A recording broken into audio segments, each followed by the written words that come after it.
Saya tidak mengatakan Pak Mahfud bohong, tapi kurang tracking bacaan. Dan Pak Mahfud tidak ahli di bidang itu. Mungkin tidak pernah masuk pesantren. Saya ini anak pesantren. Sejak kecil dilarang mengkafir-kafirkan orang, tapi saya diperintahkan melaksanakan ajaran agama dengan benar.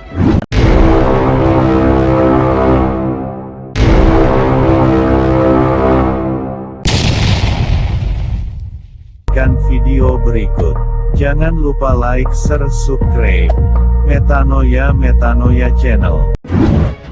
Saya nasihatkan kepada Bapak Mahfud MD, itu yang kemudian menafikan khilafah. Saya tanya mana sih dalilnya? Nggak ada. Saya tidak mengatakan Pak Mahfud bohong, tapi kurang tracking bacaan. Di dalam Islam ada ajaran tentang khilafah, tapi tidak ada di dalam Islam itu ajaran tentang sistem khilafah. Dan Pak Mahfud tidak ahli di bidang itu. Mungkin tidak pernah masuk pesantren. Saya ini anak pesantren. Sejak kecil dilarang mengkafir-kafirkan orang, tapi saya diperintahkan melaksanakan ajaran agama dengan benar.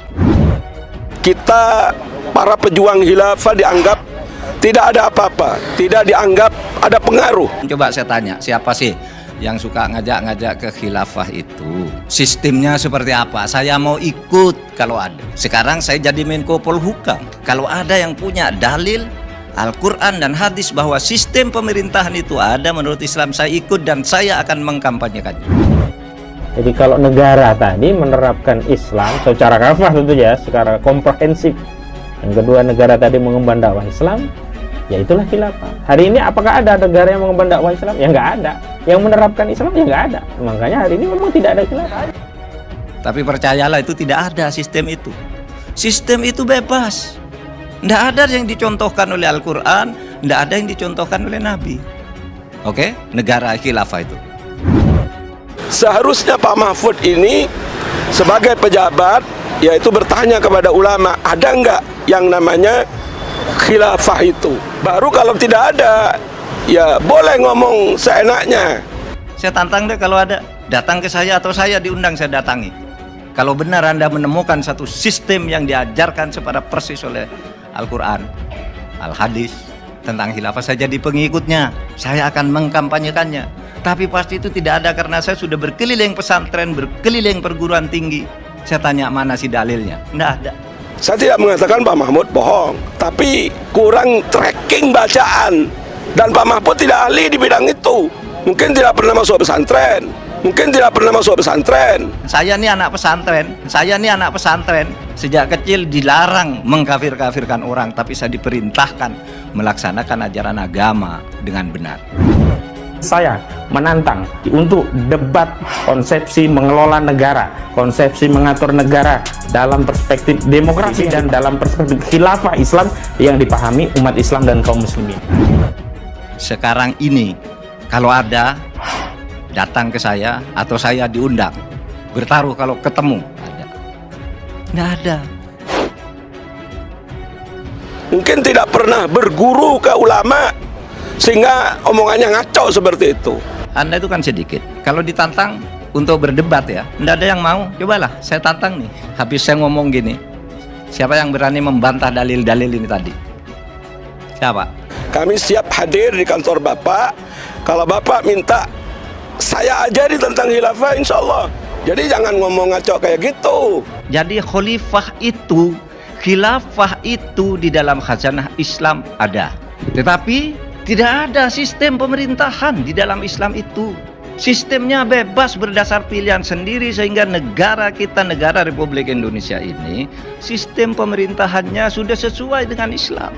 Karena Islam tidak mengajarkan sistem. Tidak bisa kita mendirikan negara seperti Nabi. Tidak bisa. Karena sekarang tidak ada Nabi lagi. Coba, Nabi itu mempunyai 3 kekuasaan. Legislatif, eksekutif, yudikatif itu ada di tangan Nabi. Nabi yang membuat hukum karena dia mendapat wahyu dari Allah. Kalau sekarang siapa membuat hukum? Tidak ada Nabi, ya kan?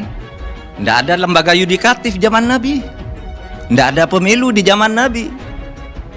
Tidak ada menteri di zaman Nabi. Nabi pegang legislatif, eksekutif, yudikatif. Apakah kita akan ikut negara seperti itu? Pasti dilarang oleh Nabi juga, karena tidak ada Nabi. Maka cara membuat hukum itu di zaman sesudah tidak ada Nabi macam-macam. Ada yang pakai Darun Nadwa, Dewan Perwakilan Rakyat seperti kita, seperti Mesir, Maroko. Ada yang pakai Darul Ifta. Darul Ifta itu artinya fatwa ulama. Ada yang pakai pemilu pemerintahnya, ada yang sistem presidensial, ada sistem parlementer. Beda-beda dan itu benar semua. Tidak yang salah. Dan negara ini sudah benar. Itulah tujuan deradikalisasi.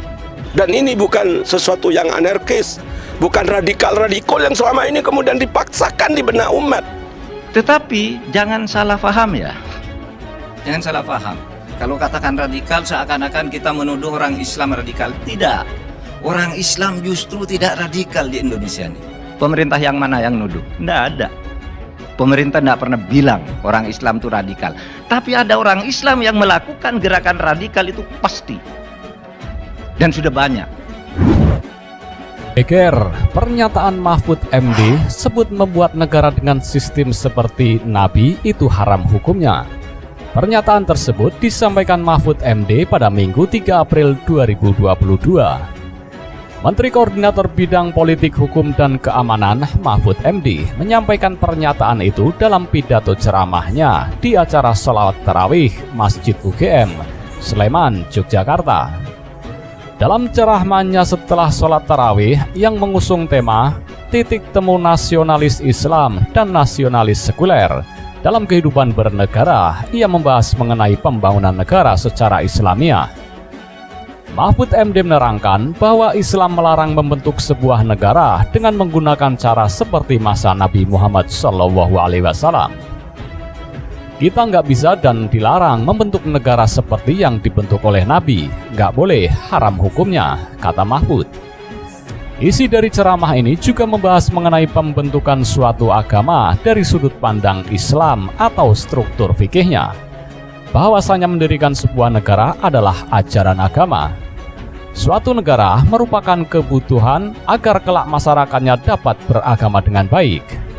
Jika satu kewajiban tidak bisa kamu laksanakan, kalau tidak ada sesuatu yang lain, maka sesuatu yang lain itu wajib kamu buat. Jika kewajiban beribadah kepada Allah, kamu tidak bisa melakukan dengan baik.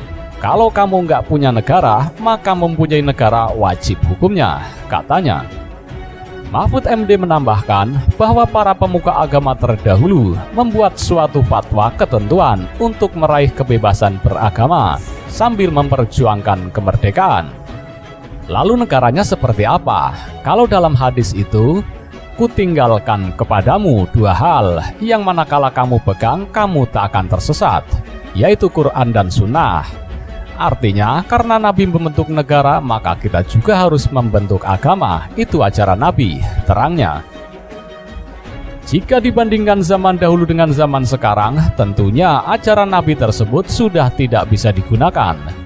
Karena negara yang dibentuk oleh Nabi sumber hukumnya Allah dan Nabi. Kalau ada apa-apa, ini hukumnya turun dari Allah. Ada peristiwa sesuatu, Nabi yang harus memutuskan ini hukumnya. Nah, sekarang nggak ada lagi Nabi. Oleh sebab itu, sistem yang sekarang dibentuk nggak boleh seperti Nabi, ujarnya.